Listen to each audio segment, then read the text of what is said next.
Welcome to the Trade Securely podcast. Being in retail in the 21st century is not for the faint of heart. Like a roller coaster, there is a steady stream of ups and downs. And in recent years, the way customers shop and the way retail operates has dramatically changed.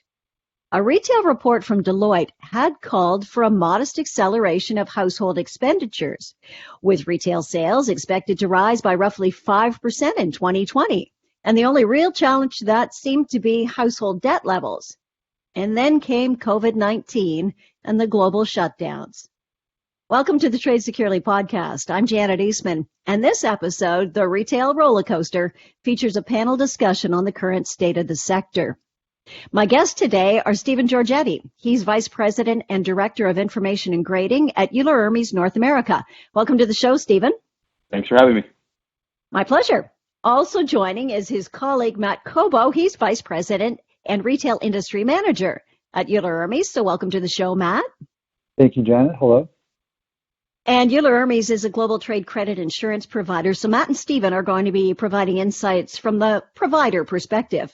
Also joining us is Michael Sulo. He's Vice President, One Source Risk Management Canada. He's a broker of credit insurance and risk mitigation products. His customers sell their products to the retailers. So he'll be speaking from that perspective on the challenges that they're facing. So welcome to the show, Michael. Thanks for having me, Janice. Yeah. Okay. So gentlemen, I think probably the best place to start here is with a look at the current state of the sector. So Stephen, can you give us an overview of how Euler Hermes is seeing the retail environment? Yeah, absolutely. So to say it's been a challenging year for retail, is probably one of the biggest understatements you can make. We always use the word unprecedented crisis, but I think it is not cliche in this environment. What we're seeing is pretty staggering claims. For us, the retail claims are up 111% year over year in dollar, 68% in number. This, besides commodities, is one of the most impacted sectors we're seeing from a claims perspective. When we look at past dues, so our clients are required to submit to us anytime an invoice is 60 days past due and more than $10,000. So it's a really good indicator of what may come. We don't really see it slowing down that much, with the past dues on a 6-month rolling average basis still up 18%. And it's predominantly based in the brick and mortar space, where you have a 30% increase. Where we do see some bright spots, and I know Matt and Mike will have some perspective on this in a bit, is online really is the one bright spot where you see actually a decrease in claims. So clearly we're very optimistic with the online retailers, and from a future-looking perspective, the decrease is pretty substantial. PDRs are down 53%. So some good, a lot of bad. But I think we're still right in the middle of it from our perspective. Okay, and can you just clarify what a PDR is? Yeah, so as I said, PDR stands for a past due report. Okay. So our clients are obligated to submit those to us on a monthly basis, and it helps us to assess the future likelihood of receiving claims, and is a pretty good indicator of what the macro and micro environments are doing. Okay, so Matt, from your standpoint, are there any areas that you see particularly worrisome in the retail sector? Oh, well, certainly. I mean, I think if you think about the retail sector in terms of non-essential and essential, there's a government designation given to a lot of the retailers out there, and the non-essential retailers were just hit massively, especially the small businesses. If they didn't have an online capability to begin with, they were in a lot of trouble. A lot of companies hadn't made the proper investments leading up to this, and then when the pandemic hit, it was kind of panic mode for them, and they've suffered greatly. But it also kind of depends on the line of business, of course. So if you just take non-essential for a minute and think about something like formal apparel, we have less people, even leading up to the pandemic. Less people are being formal when they go to work. Now people aren't really even going to work as much anymore. Large formal gatherings are not really happening like they once did. So they're in a lot of trouble. They were in a lot of trouble, and they're even in more trouble now. But you contrast that with another non-essential retailer like furniture that, many of their stores had shut down. If they had a robust online system, they were able to fill a void that a lot of consumers wanted, which was to upgrade their living space. And if they had, like I said, a good online presence, they were really able to offset a lot of the closures in the brick and mortar stores. And since then, of course, most of them have reopened many of their stores, and furniture has actually been a bit of a bright spot. But those companies that were hurt, I mean, they had to mitigate as best they could. They laid off a lot of people. The people took pay cuts. Some weren't paying rent. They were extending their terms. And the fact is that many of them have closed. Some of them closed for good, and others are kind of barely hanging on. Now, if you contrast that with the essential retailers, they had a huge advantage. So if you think about grocery stores, big box retail, there's a huge advantage, and really it was just market share for the taking. I mean, the nature of a big box store, for example, is you can go in there, and of course they sell food, but if you wanted apparel, you could get that, or sporting goods, or even some furniture bits. So they were really opportunistic, and the biggest ones very adept at chipping away at the market share from those smaller specialty retailers, or even big specialty retailers that couldn't open. So they just had an amazing advantage. And if, like I said, if those non-essential retailers didn't have that online presence, or it wasn't very sophisticated, then it was a disaster for them. So really, it's just been a tale of two stories here between the essential and the non-essential. So, Michael, from your standpoint as a broker, how have the pandemic challenges impacted your customers? Because I'm assuming that you must have customers that play on both on either side, so essential and non-essential. How are they doing as retail suppliers? Yeah, I mean, it's like Matt said, there's two sides to this coin, right? I mean, when the pandemic first hit, across the board, there were major concerns because of the uncertainty surrounding, the global economy, trade, the actual impact of this short-term, long-term through various sectors across Canada. And given that many clients did have a link to essential services, I mean, this was an advantage for them, being that they were tied into those essential services. So whether it be direct or if they were tied into that by the supply chain. Now, those that were tied into the essential services, their operations did remain or get back up and running fairly quickly, but albeit at a slower pace for the most part. Now, for those other clients who were dealing with the non-essential retailers, I mean, the shutdown did have a much greater negative impact and basically halted things for those clients who were major suppliers into those retailers or the brick and mortar.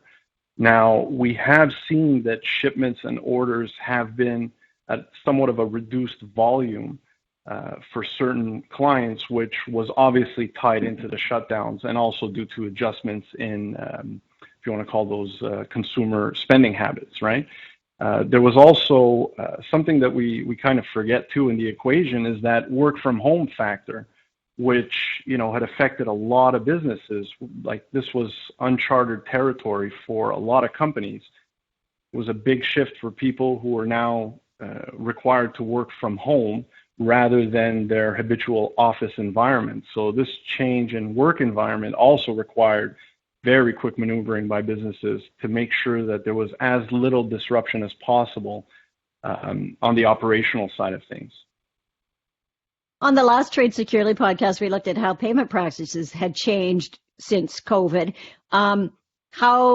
How long is it taking for suppliers to get paid? I mean, like you just said, that some operations got back up and running and they're doing shipments. Maybe they're not as much as they normally did, but they're shipping. But are they getting paid? Yeah, that's a great question. I mean, for certain sectors, like Matt mentioned, let's say for the food sector, that business has been booming and it's been relatively stable. For other, I would say, subsectors or retailers, such as, brick and mortar, what we have noticed with our clients is that we've seen requests for, you want to say, longer payment terms, which would eventually put more of a strain on suppliers' cash flow, right? So we're seeing requests for longer payment terms, extended terms, delays in payments, deferred payments. These are all adjustments which can be very strenuous for businesses, especially with the rise in insolvencies in the retail sector. So definitely cause for concern there. So Have retailers seen much of an improvement since things opened up in late June? And I don't know who this would be a question for. Just let me know. Is it you, Stephen, or would that be you, Michael? I would leave that to Stephen, actually. Yeah, okay. Matt, why don't you go ahead and take or this Matt? shot? Yeah, actually. Yeah, Sorry. yeah. Don't forget about me, Janet. Come on. No, sorry. Sorry, Matt.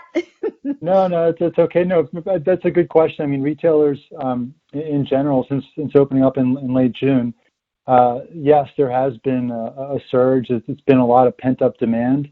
But what we're seeing overall is that some of that has fallen off. So you have this tremendous surge in June and in July, and some companies were downright bragging about how amazing it was, and the cadence of same-store sales growing at an incredible rate. But the fact is that's not sustainable, and that we have seen it fall off a bit. Of course, it kind of depends on exactly where they are in the retail market space, but there's still a lot of headwinds. A lot of retailers are relying on back to school, for example.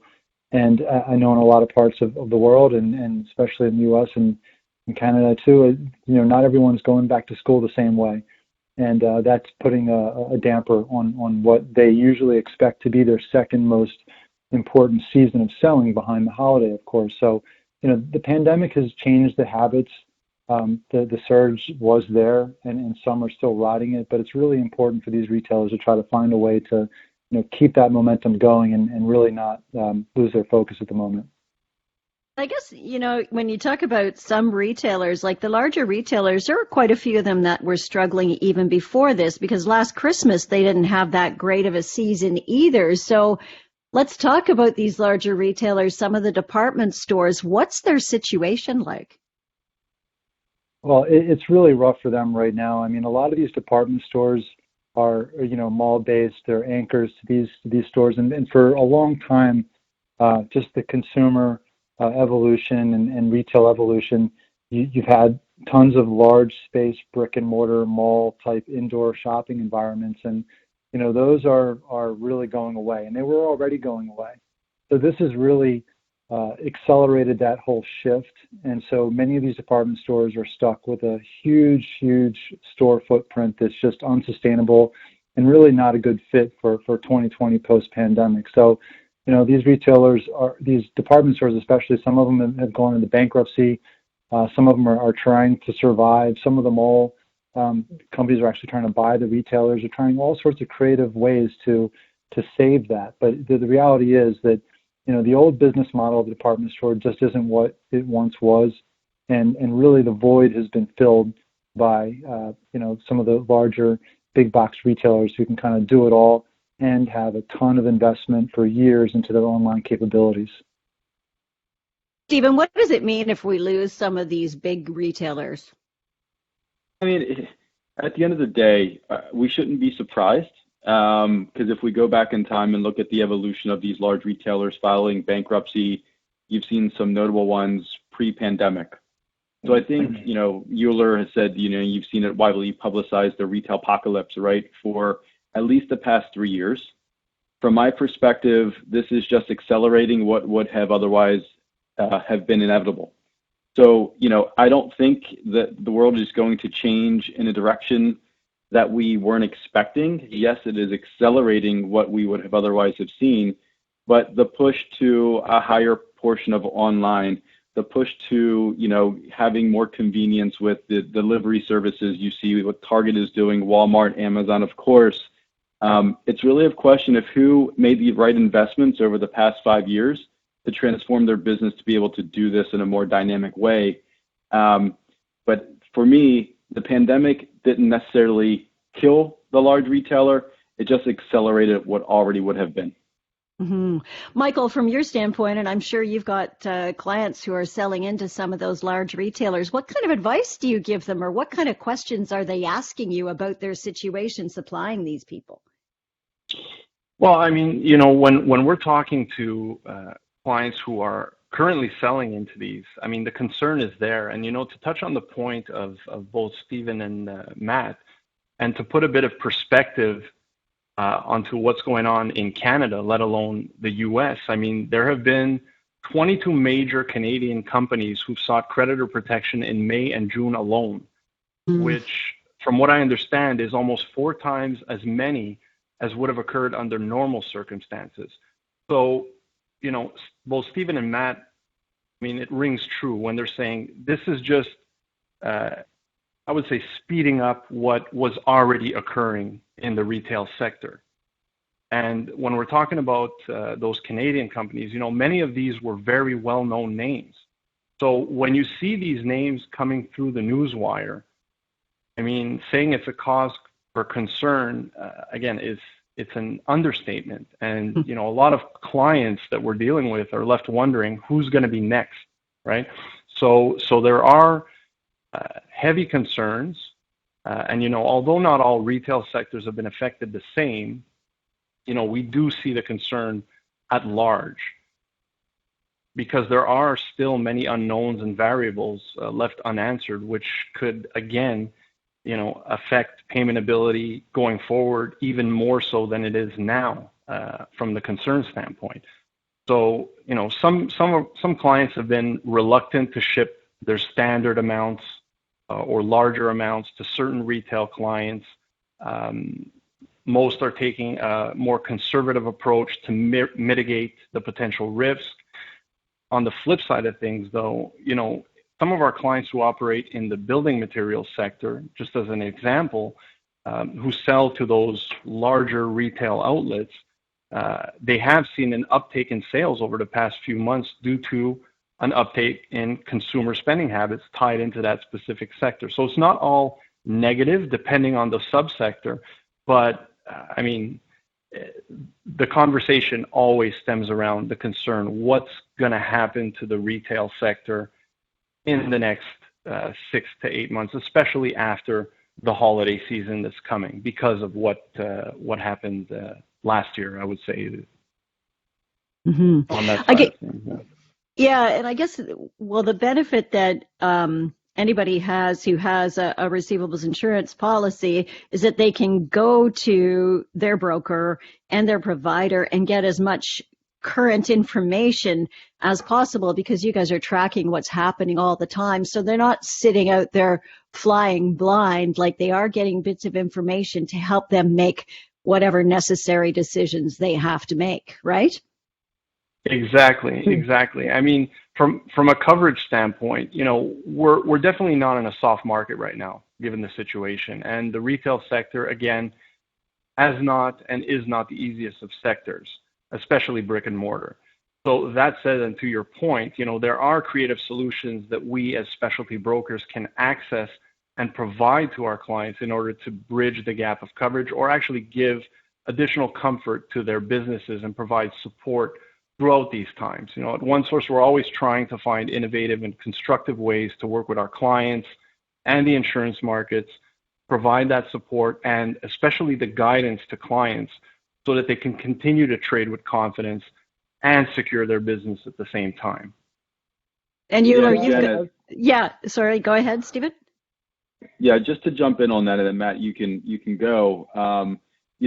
From our perspective, one of the values, of course, that the insurer, the carrier brings is the monitoring capabilities. And clearly with a team of analysts and underwriters that are local in the market, we have ears and feet on the ground to really understand what's going on. And those sensitive retail risks, we weren't likely insuring if we did very low levels for quite a while heading into the pandemic. So that's never been an area where we were necessarily worried about because we already knew there was an imminent risk potentially of default. It's what could be with the strong risks, right? The strong retailers where all of a sudden they lost 90% of their customers, right? Mm-hmm. So they went from being a risk grade, we grade on a scale of 1 to 10, 1 being the best, 10 being an insolvent company.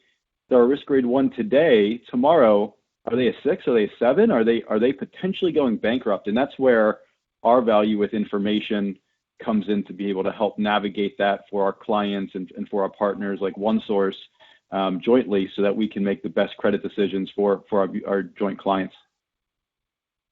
Matt, did you have anything to add there?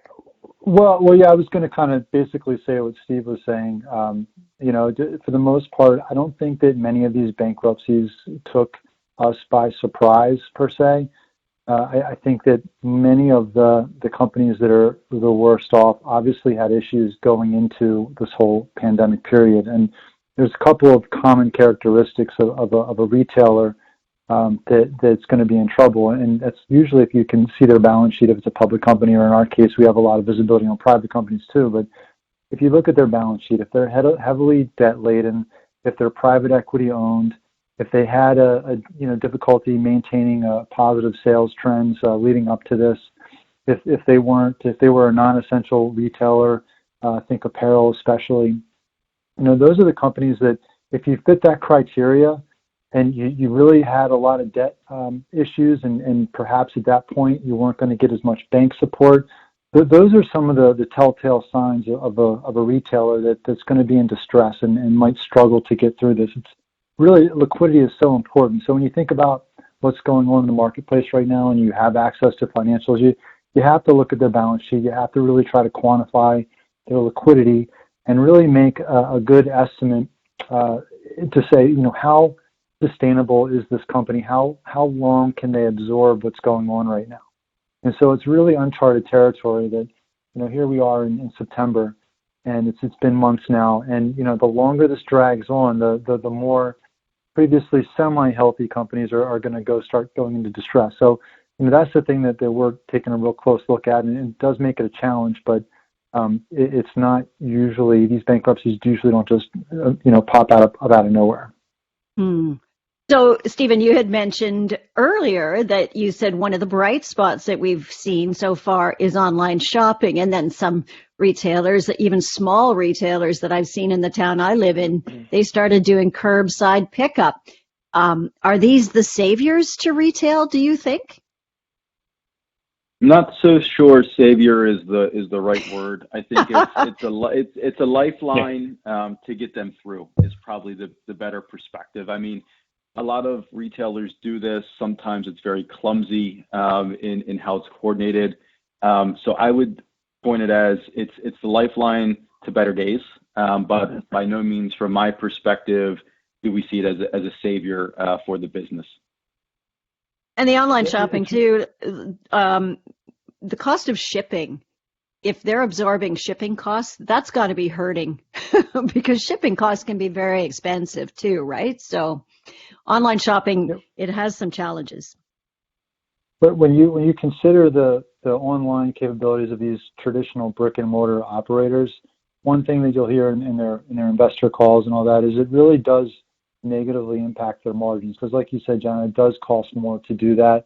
And nowadays, everyone or most people expect free shipping. So thanks to Amazon, everybody's got to try to figure out a way to ship for free, and that puts a lot of pressure on these weaker retailers to step up to the plate and offer exactly what their bigger competitors are doing. And that's sometimes just not, reasonable to do. And quite frankly, they have to end up making a lot of other changes to their logistics and to their cost structure. And so there's a lot of work that goes in for a company to really transform itself to an effective digital player. So it's not a quick turnaround. It's not a quick fix. Let's just ship everything, set it up online. Yeah. No, exactly. Sorry, go ahead. No, I was just going to say exactly. I mean, if you haven't made those investments now and then you're realizing you have to do it now, I mean, for the most part, it's almost too late, if not too late, period. Right. Michael, how have your clients adjusted to the changing retail landscape? Have they started selling direct to consumers online and things like that? Well, interestingly enough, some clients have successfully managed to somewhat diversify their products by actually starting to sell high-demand items which are related to essential services such as sanitizers, masks, face shields, and other similar related products, which they would not have traditionally considered, I guess, before the pandemic. And although these different product lines may be temporary, from my standpoint, I mean, it does show how innovative and creative the entrepreneur can be in these, if you want to call them, unique times that we're actually faced with, right? So some have also expanded on their direct-to-consumer sales if they already had that online presence. Because like Matt and Stephen mentioned, it's difficult to try and implement that sort of process because of shipping and all the other bells and whistles that go along with setting up online sales platforms. So most have continued the course, I would say, via the bigger names who already have a robust online presence with consumers. So selling into those retailers that then sell on their online platforms that are already robust and solid. Mm-hmm. And have you seen your clients actually going out and looking for new customers because they're concerned about the customers that they have and their ability to pay? I guess, I would say people are always looking for new customers, but, has there been an extreme push to find new people to supply to? Well, I mean, there's two sides to that coin as well. I mean, taking on new customers does represent additional risk. So in these times, I would say it's a mix.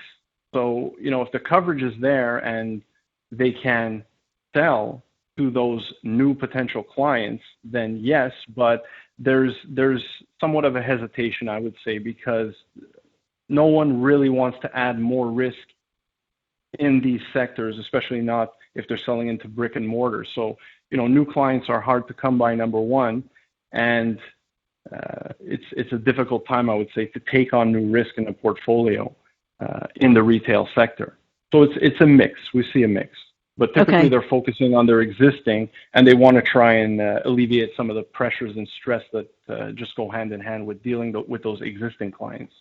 Right. So you said something interesting there, how some of your customers had sort of branched out into supplying some of the things that people need for COVID-19. So I've got to ask Matt or Stephen, what is the cost of these continuing safety measures that retailers have to have, the hand sanitizer and the shields and things like that? What's that costing retailers?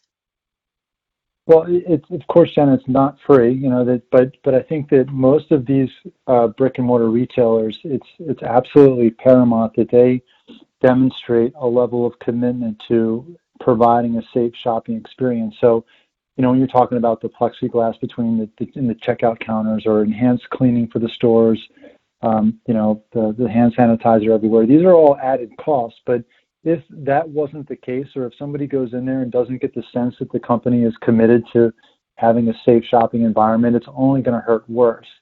Now, due to all of this, those does cost money. It is impacting their operating expenses, but a lot of these retailers have reduced expenses by giving pay cuts, like I mentioned earlier, furloughing some employees. So these are definitely offsets, but I don't think it's really driving anybody out of business or anything like that.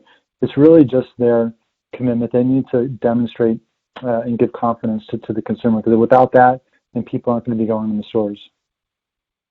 So we talked a little bit that when things started to turn around, there was a bit of a surge in people getting back to retail. They were, able to get back out into the shops and things like that. So, you said there's been a bit of a pullback on consumer spending and people getting out there. Are we seeing people with all of this money that governments have given them, et cetera, are they getting into deeper personal debt? And what is the ultimate impact on the retail sector if that is the case? And I don't know, is this a question for you, Stephen? Yeah, so I think it's quite the opposite, because in Q2, the ratio of Canadian household debt to income posted a record drop. So that ratio dropped to 166.8% from 171.7% from the first quarter. So the question is, what does that tell you? Tells you two things. One, the consumer is redirecting maybe those funds to debt repayment, actually, so they're not incurring new debt. But you also have to think about, okay, so with the money they have, how are they redirecting those funds? So many people didn't take vacations. Many people stayed at home for the large part of the summer. They didn't do the activities they normally would do. So where did that money go? But if we take a company like Wayfair as an example, right, an online retailer of household goods, their Q2 results showed top-line growth of 84% year over year. Wow. So, people are redirecting their funds to household items, to, maybe they're redesigning a room, maybe they're adding a deck on their house. That's where people are really redirecting their money. They're not incurring new debt, they're redirecting it. So instead of, going on that vacation, they're buying that, coffee table or couch And that's clearly evident in the results of some of these, again, online furniture retailers, which, really are impressive. And Michael, have you seen the benefit of that to your suppliers? Well, I mean, to Stephen's point, I mean, a perfect example of that positive impact would be a sector like building materials, or wood products being sold into larger retailers. Those have actually come close to supply being exhausted, due to an uptake in demand because people are at home more, and from what I'm understanding, they want to do more in their home because that's where they're stuck sitting, right? So, aside from that particular sector and the food retail sector, which have seen an uptake, I think that the real test for all this, for businesses selling into retail, especially brick and mortar, I think will be the holiday season, which is rapidly approaching. Right. So is it going to be a bright spot for the retail sector? What do we think? I'm throwing that out to anybody. I can take a stab at this. So I think that is really the big question. As we mentioned before, I mean, this is the biggest, most important season in the 12-month cycle for the retailers. So, for many of them, it's a make or break time. And, with COVID, there's a lot of unknown developments. But one thing we do know is that some of the late Thanksgiving, Black Friday, if you will, in-person events, that's not going to be the same.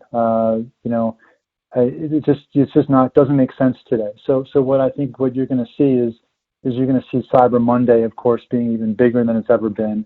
And you're going to see the deals maybe coming in even earlier, perhaps earlier in November, maybe even, just after Halloween, like that period there. So, people are going out less, but getting back to what Steve said, the hope is for a lot of these retailers in the holiday season is that for the people who are more well-heeled and fortunate to keep their jobs and not get pay cuts, there's a sense that maybe there will be some pretty substantial big ticket items purchased, whether it's jewelry or, even like a car here and there, something really extravagant. I think that I've heard people call it revenge spending, where you just kind of like, quarantine yourself for so long and finally, you do splurge on something. And I think that's really what they're hoping for. But, it's going to be rough for a lot of the smaller guys out there. And, it's going to be very interesting to see into January 2021 and beyond, who is going to really come out of this. Some people tend to just kind of hang on to get to the holiday and do the best they can with it. But if it doesn't go well, or if it's well below expectations, it's going to be difficult to carry on. How do your suppliers, Michael, feel about the upcoming holiday season?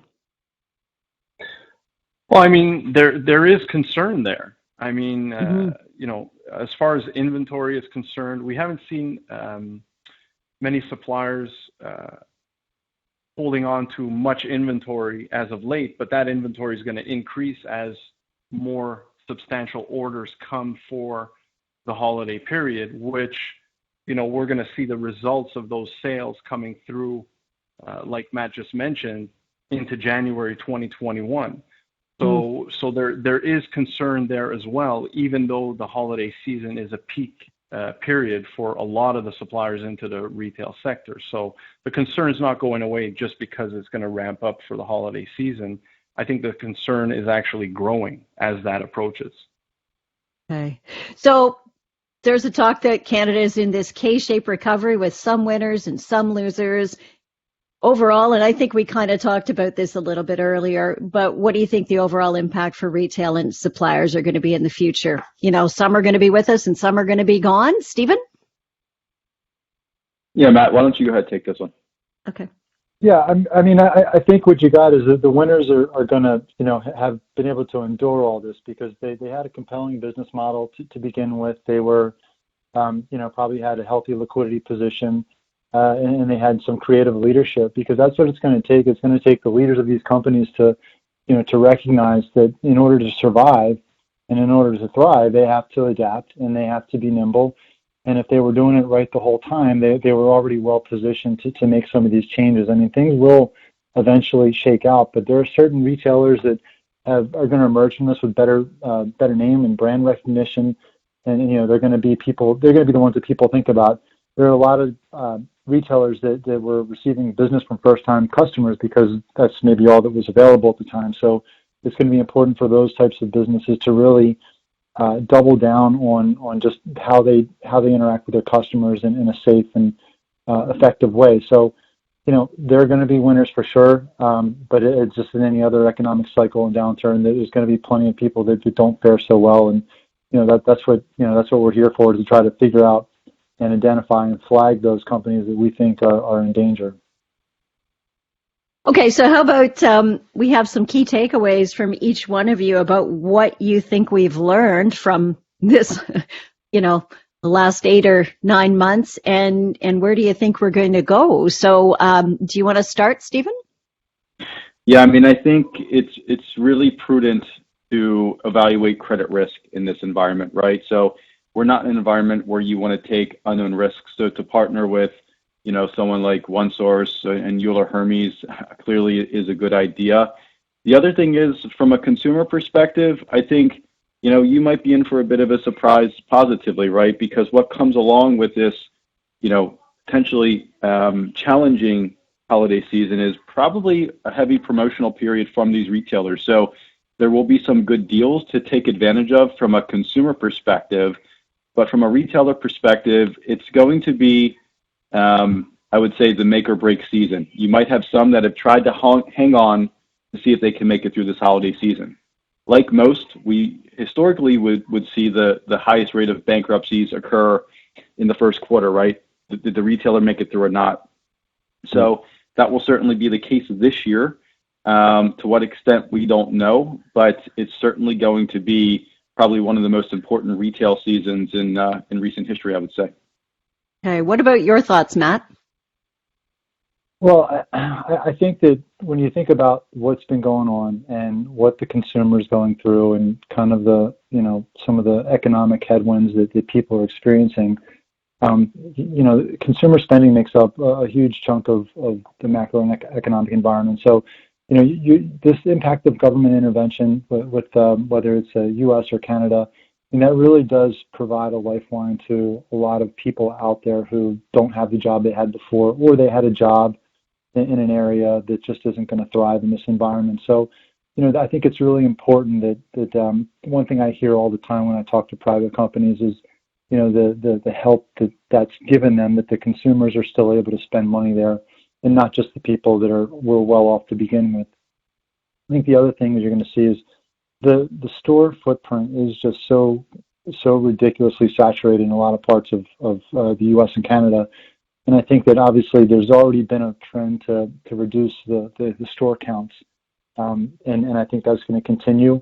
There's a lot of dead wood out there, and it's going to be cleared away. And really that, the savings you get from not having to operate those stores, hopefully a lot of these businesses are going to pour that into the online capabilities. And the fact of the matter is that consumers are adaptive. I mean, everybody's going to spend money one way or the other. So, it's up to those winners in the K-curve scenario to really just dial into the consumer behaviors and really meet their needs. It's got to be so much emphasis on just providing confidence to their customers that they're the place to shop, and that whether it's contactless or online or whatever, that they can do a job of it, and they're real polished operators in the space. Okay, and Michael, from your standpoint, as a broker, what are the key takeaways that you have? Well, I think both Stephen and Matt summed it up pretty well. I mean, in the current environment, it's basically a tread with caution type of approach, because again, there is a lot of uncertainty moving forward. Be cautious on the credit decisions that you make. Make sure that you monitor, get as much information as you can, and just look at what options are there for your company to protect yourself if ever something were to go south. above that, I mean, there's not much more I can add. It's a difficult environment. The retail space has been difficult for a long time, and it continues to be even more so with what's currently going on right now. Mm-hmm. Well, it's not over yet, so we'll continue to watch, and I really appreciate the three of you getting together with me to talk about the retail sector and the roller coaster that we are on. You've provided some really great information for our listeners, so I appreciate that. So thank you very much. Thank you, Janet. Thank you. Thank you, Jen. Steve, you're welcome. Stephen Giorgetti is Vice President and Director of Information and Grading at Euler Hermes North America. Matt Cobo is Vice President and the Retail Industry Manager at Euler Hermes. And Michael Sulo is Vice President, OneSource Risk Management Canada. And that is our show for today, the Retail Roller Coaster. The Trade Securely podcast is brought to you by the Receivables Insurance Association of Canada, whose member brokers and insurers are helping Canadian businesses succeed and grow by enabling them to trade securely at home and abroad. For more information to help you grow your business, you can check out our Twitter and LinkedIn feeds and subscribe and share this podcast if you'd like with your friends and colleagues through iTunes, Google Play, and Spotify. And you can download the Trade Securely podcast streaming app from our podcast page at receivablesinsurancecannada.com. Until next time, I'm Janet Eastman. Thanks very much for listening to the Trade Securely podcast.